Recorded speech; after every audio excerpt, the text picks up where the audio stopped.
Welcome back to Actual Proper Podcast. I'm Reece Farkash. With me is Twila, Amato, and we have quite a lot of pop culture this episode. Some pulpy cultures. That doesn't sound too good, Ew. but all right. Moldy pulp. That's disgusting. We have so much to talk about, covering video games, TV, a little bit of pseudo-cinema.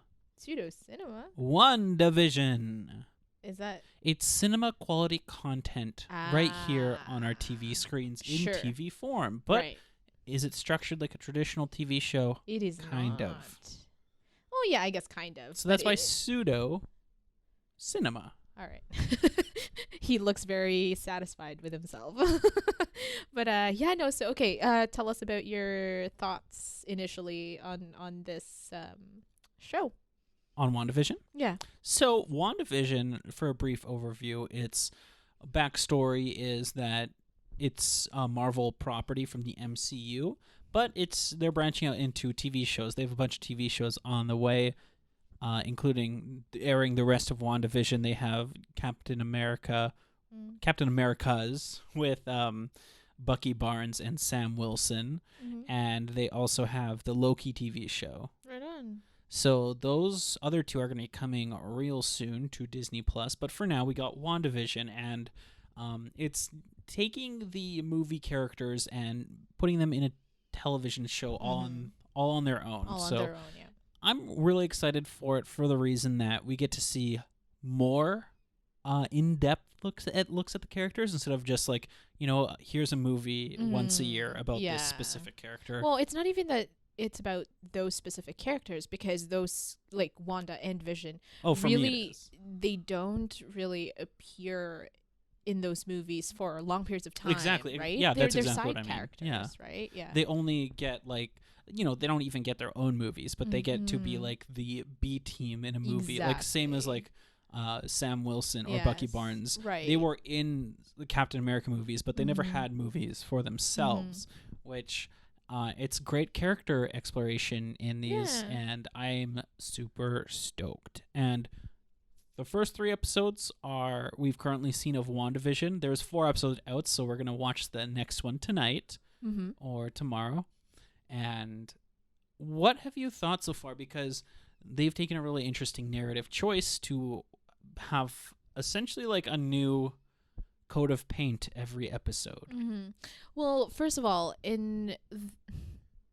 so what have we seen so far? Well, so was it the 50s that we've seen? 50s, 60s, and 70s, I believe, right? Yeah, so each episode covers a different sitcom time period. Yeah, in each decade. And so in the beginning, before I even watched the show, I wasn't really interested in it, mostly because I guess it does seem like one of the little more of the lamer properties of the MCU out there. I wouldn't say lame exactly. On a surface level. I didn't think it was lame, but it just wasn't really appealing to me. Like, say, I don't know, like Civil War did. You know what I mean? Where it was full of the action and stuff. And with MCU, you've come to obviously associate it with action superhero movies and stuff like that. Whereas this isn't going to be that way. It's very toned down, but it's also it's sitcom. Like that's what it was supposed to be, right? Yeah. And so that just wasn't really what I was looking for from MCU. And when I want a sitcom, I don't know, watch New Girl, which by the way I've started watching and it's amazing. But anyways,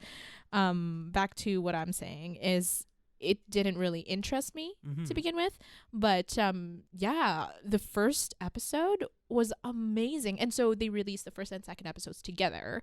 So we binged the first 2 episodes, right? I believe. Yep. And that was really good. I was so surprised by how good it was and how interesting it was. So surprisingly, it actually held your attention through the episode. There was like it's almost like a sleeper hit for me, where I just didn't expect it to be like, it wowed me, right?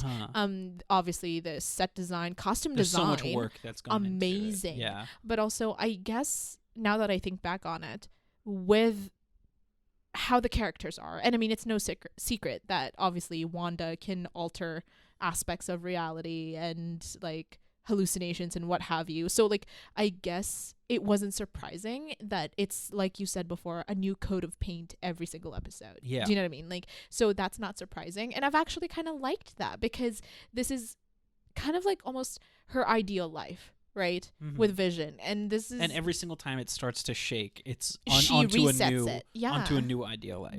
But yeah, exactly, and I think that's escapism on another level, because we all want that. Like, I just think that we all want that ability to be able to reset reality and be like, okay, well, this is the new reality for me now because the other one sucked.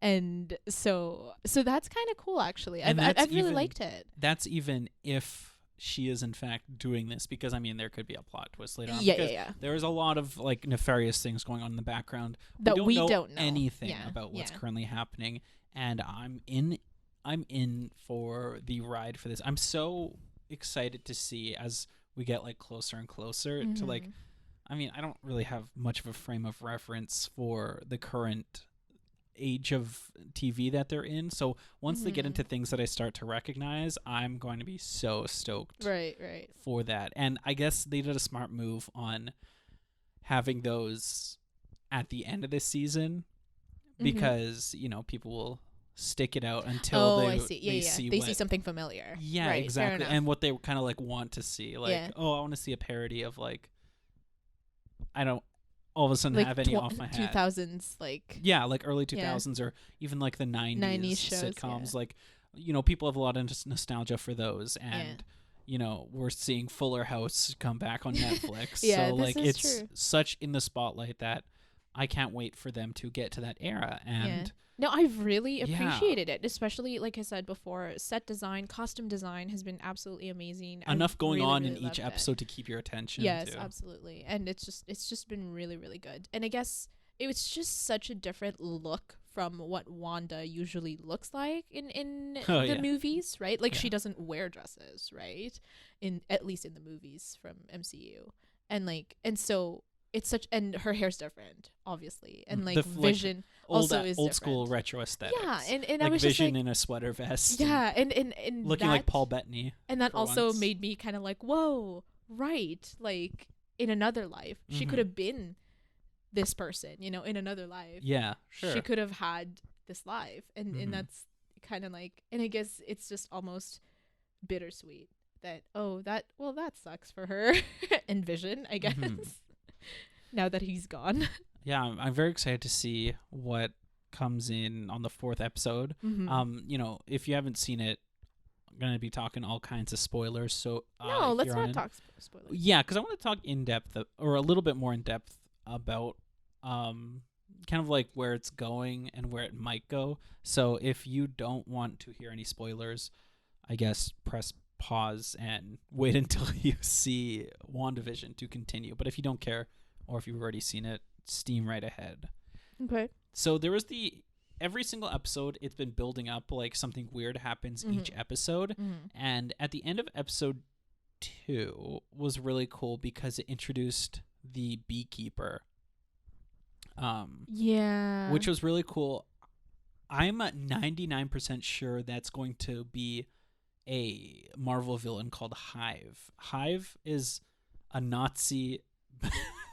he's a Nazi beekeeper, and he's made out of bees. That's disgusting. And he was recently reintroduced in the comics, in a recent Ant-Man comic. So I think that that's to, prime. But she reset that reality though, because when they saw him come out of the manhole, it looks like he's coming from the manhole, from the real world. Is that what? Ew. Yeah. Ugh. Because it like.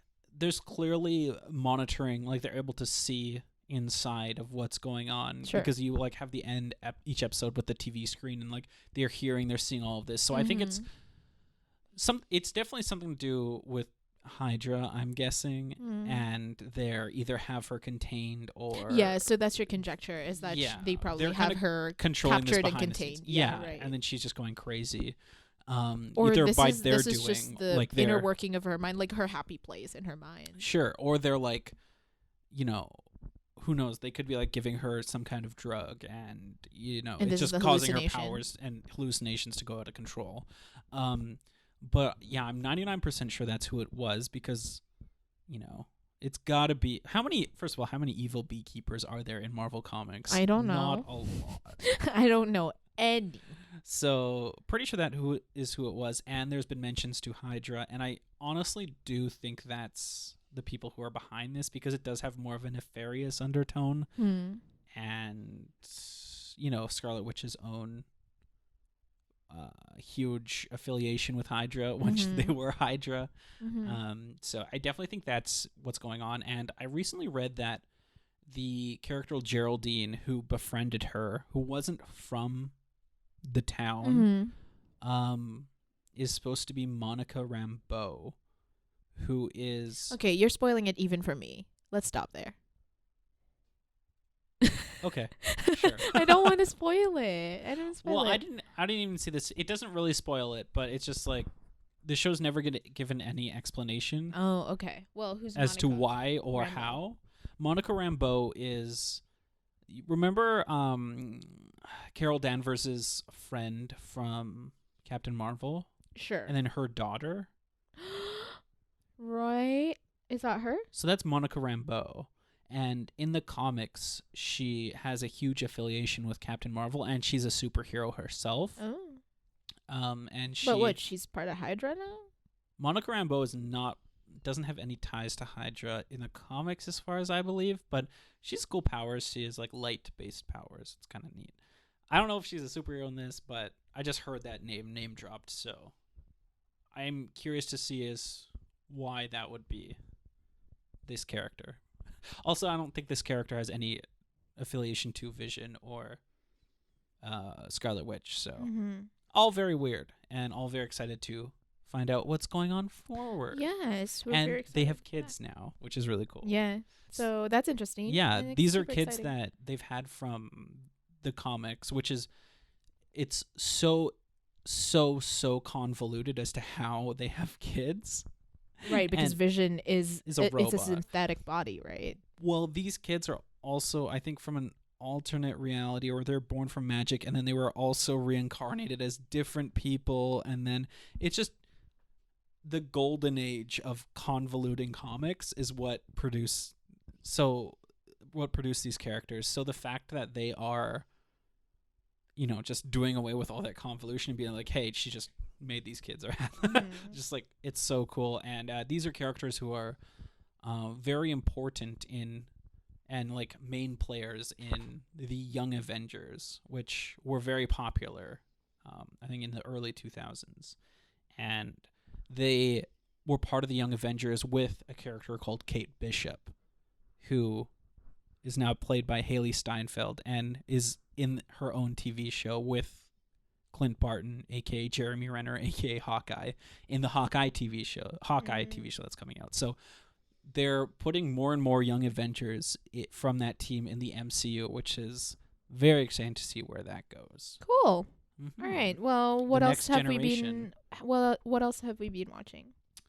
What else have we been watching? Well, we started, like I mentioned earlier, I started finally watching New Girl, which I've seen it all and loving. I finally got you to start watching. I love it so much. Do you think it's one of the better sitcoms or sitcom-y type shows on TV? I don't know. I mean, it's never like, I guess no other show has made me laugh as hard as New Girl. Because I literally, like, I full body laugh and I full body cringe every single time, And even Brooklyn Nine-Nine has never done that to me, And I love Brooklyn Nine-Nine. And it's on top of my, like, favorites list. But, like, I feel like New Girl, in terms of the actual comedy aspect of it and just how well produced it is and well written it is, I think it tops Brooklyn Nine-Nine just a little bit, that much more, For sure. It's so I think it's good. definitely in the upper echelon. Yeah. Of, like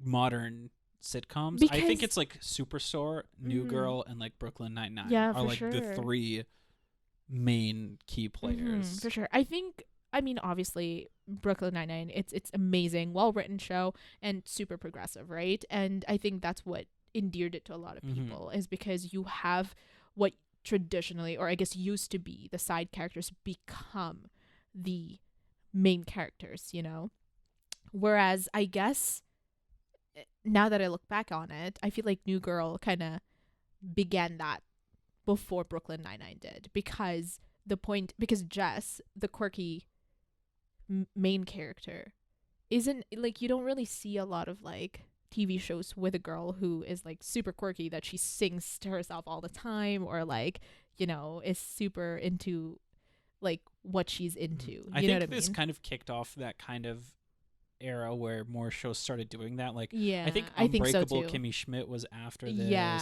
and like, Oh yeah, no, Unbreakable Kimmy Schmidt is like super when did recent. that start? Super recently. 2015, I 2016. don't remember, but I yeah, don't think it was. after. Yeah, it was. Yeah. It was way after than that. Yeah, for sure. Because this started when 2000 something. Oh, that's a good question, but I mean, it already has 7 or 8 seasons, so it's been going on for a while. Yeah. So, yeah, no. So, I would say that New Girl definitely kicked that off, but I feel like it really did it with so much heart, and I think that's what I love about it too. Is it has so much heart, and every character just has so much heart, despite being appearing like a jerk, despite or having despite faults, having every faults, yeah. character. Which again is you know, it's normal life. Like, we all have faults, and not all of us are perfect people. So, and I think that's what I really like about it. So it's really good. I absolutely love it. I think it's a phenomenal show, and I'm only couple seasons, couple episodes. Yeah, like in. four episodes, 4 or 5 episodes in, yeah, and it's so good. I absolutely appreciate it, and I've been really loving it. So. Yeah, so that's what I have in terms of shows, I guess. So what else have I been entertaining myself with? Video games. Video games. Also, this quarantine has been a big step up in terms of you playing video games, from going from like 0 to like you at least have 2 that you really like, which is New Super Mario Bros. On Nintendo Wii and Stardew Valley, which is such a great beginner video game. If you want to get into video games, play Stardew Valley. I love Stardew Valley. It's so simple. much. It's like friendly. So it's good. Just... And I think so. Here's the thing, right? So I'm just a very anxiety riddled person. You know, like I just live as a you can't ball really of handle anxiety. any kind of And artificial pressure. I can't handle artificial pressure, but I also can't really handle. I guess when I come home, all I want to do is literally just unwind. Yeah, relax. And you don't want like something like beeping at you like 24/7. Like, exactly. Do this. And that's exactly why, as much as I like Mario, the game on New Super Mario Brothers, I guess it can get intense. It gets very intense, and I freak out, and I start having panic attacks. Like, I just can't play it that much. I enjoy it, but it's not just it's just not the game that I would be like, let's chill out. Let's play new Super Mario Brothers. Like, it's just not the game, you know? So I've always really played a lot of more like puzzle games, more relaxing games. And so ever since I was little, I played a lot of puzzle games, crosswords. I've played a lot of The Sims and stuff like that, because that was games without like any kind of sense of urgency. Yeah, exactly. No sense of urgency at all. And that's what I've kind of stuck to ever since then. And even like on my Game Boy Advance, like those are still the games that I kind of gravitate towards, where there's no real goal and it's kind of just you're meandering around and that's it. And so I remember we were just on your Steam account, and I was like, oh, that's interesting. It looks like an 8-bit game, like, and it looks very chill. Let's play it. And so we bought Stardew Valley, and I was like, oh my God, I have never been addicted to a game as much as I am to Stardew Valley since The Sims came out. You know what I mean? Like, since the first Sims came out, like, I had never played anything for hours on end. The Sims I can't even imagine that, because like you're already like, the second you wake up, like, I want to play Stardew Valley. Oh yeah, or, like, yeah, the second exactly. we have free time, like, I want to go home and play Stardew Valley. Oh yeah, so that's me. But before, when the first Sims came out, literally that was me. Like, oh, it's the weekend, I have some free time, the computer's free, I'm gonna freaking play The Sims as long as I can. And then I'd be like, oh, my homework's done, let's play The Sims. That was me. And now it's more like, oh, Stardew Valley, let's do it with Stardew Valley, because I'm just like, I'm so into it and I love it. And the music itself, it's very peppy, but it's also very calming. Yeah. The soundtrack to the music, but also just the game itself is just so very soothing. It's bright colors. It's almost like a preschool kind of setup, I guess, but it's so good. Like, it's just so good. It's interesting. There's a bunch of like stories that you can unearth, Right. but it's also just It's like, simplistic, but it also has a little bit of depth. yeah, to it. it has, I guess you can interact, right? And I think that's what matters to me, is like there's a little bit of interaction, but not so much stimuli, I guess, that Yeah. I would like start It's not hyperventilating. overstimulating. Yeah. Exactly. Yeah. And I think that's It's all the at key. your own pace. And I think, yeah, so that's, I think the key for me is, as someone who is already so overstimulated by work and by life in general, because of who I am, I guess, like, it's just so nice to come home, play a video game, and literally immerse myself in it and just like unwind and forget that it's like, oh, it's late, it's bedtime. You know what I mean? Like, I've never had that like joyous childlike wonder. Almost, yeah. But it's also kind of just like, frick, I love this game. I can't, like, I don't know what else to say about it. Like, I just really, really love it. So, but it also kind of just fulfills this sort of like childhood thoughts about farming that I had, because as we all know, I'm not a farmer. Reece is the farmer or was the farmer, I guess. And so I don't have any real life experience when it comes to farming and agriculture in general, you know? Like, I mean, my most recent experience with like planting and stuff was like in university. I was like in second year university, so I must have been like, what, 18, 19. I killed a pot of African violets by accident. So that was the most recent experience I've had with planting. And so I've never really been able to cultivate anything. But in this game, the simulation is that you're a farmer, right? And that you're harvesting and planting and stuff. And I'm just like, dang, I'd make a good farmer. But only in this game. And that's been, I feel like it's been a really nice kind of like wish fulfillment almost. So if someone was trying to get their partner like into gaming a little bit, would you say this is a good stepping stone, like as an introduction, like, you know, try this first? I mean, sure, but I feel like it really depends, right? Because not everybody's like me, who is feeling so overstimulated all the time, right? Like, totally. Yeah, so I feel like maybe another game would be a better starter for someone else, because I mean, Lord knows my brothers are the complete opposite of me. They've played every single game that could possibly like exist, and they have every console that there ever was in existence, you know what I mean? And like, they always play games. And like, I remember so one of my brothers, he was playing Call of Duty, I don't know, Warfare, was it? Warzone. Or Warzone, yeah. So and it's this like live online session that you would have, and literally it's like Fortnite basically, right? But so much more violent and there's so much more swearing and so much more stress. So watching him play that just nearly gave me an anxiety attack, because like there's just so many things going on, and like the camera would rotate everywhere and go everywhere, and I'm just like, what are you doing? Like, are you not dizzy? And then he could do that literally for hours on end, and I'm like, just watching him for the 5 minutes that I watched him, I'm like, I'm dizzy and I can't walk because it made me so dizzy, and it gave me a headache. And it's those things that I'm just like, I don't know how you do that. And so I feel like maybe, you know, Warzone could be a good starter game for someone. You know what I mean? Like, no, I would absolutely never recommend that to a beginner. But you know what I mean? Like, there's just different people out there. If they want a more relaxing, soothing game that will really hold their hand, then well, I mean, yeah, Stardew Valley is definitely the way to go. Because you can also, Yeah. if you don't know something, you can always just look it up on the Stardew Valley wiki and have all the information you need. This is true, but also, I would also recommend The Sims, to be honest. Like, of The course. Sims, Roller Coaster Tycoon yeah, too. I feel like those are the games that even Roller Coaster Tycoon actually stresses me out. Like, and that's why I don't play it very I think often. you're an exceptional case. It just really stresses me out. All right, any closing thoughts? Because we are about 25 minutes now.